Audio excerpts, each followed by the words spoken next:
Maria Elkins is this year's Fairfield Master Award for Contemporary Artistry. And Maria, I understand that the $5,000 check will be arriving soon. And do you have plans for it?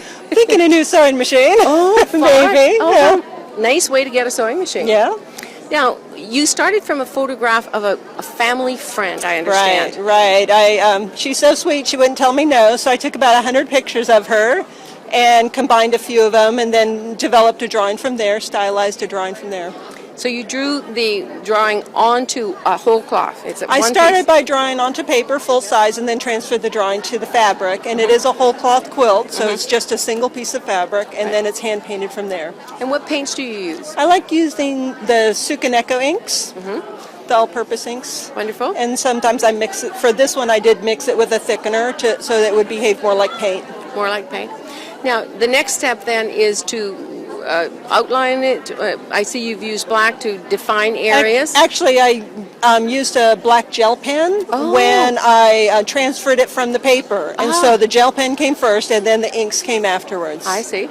Now, when you started quilting, did a specific area dictate the type of thing, or was it just sort of inspiration, like the flow of your ideas? How do you come up with how you want it to be quilted? With this one, I really was trying to get a lot of the feeling of the wind blowing and the gusts and the motion. And so I spent a lot of time sketching, and I was trying to incorporate some traditional feathers with something a little different. And so I just sort of did a lot of sketches from there to develop that blowing wind feeling. You see the wind. Thank you. You really do see the wind. Now, when you're working, is there an occasion when you might decide that what you've done isn't exactly what you want? And if so, what do you do? Well, with this process, there's not a lot of ways that you can correct it. Once the paint's there, there's not much you can do. It is transparent, so if you're painting over the top, you're still going to see what's behind that. So I actually did, my initial concept was a little different than this one, and I started on a different piece of fabric, which I ended up tossing, and I started a second time, and that's what I got with this one.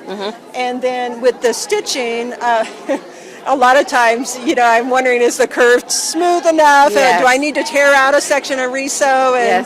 And I just I was too close to the deadline. I said, it's just going to stay, and if people look that hard, they deserve to find something. I like your attitude. Okay? When you get close to a deadline, you can be a little more casual about That's right. So what you've done here is absolutely stunning, and we're thrilled to death that you shared all of your ideas and your technique with us. Thank you so much. Congratulations. Thanks. Thank you. I'm Sharon Pederson from Nine Patch Media for The Quilt Show.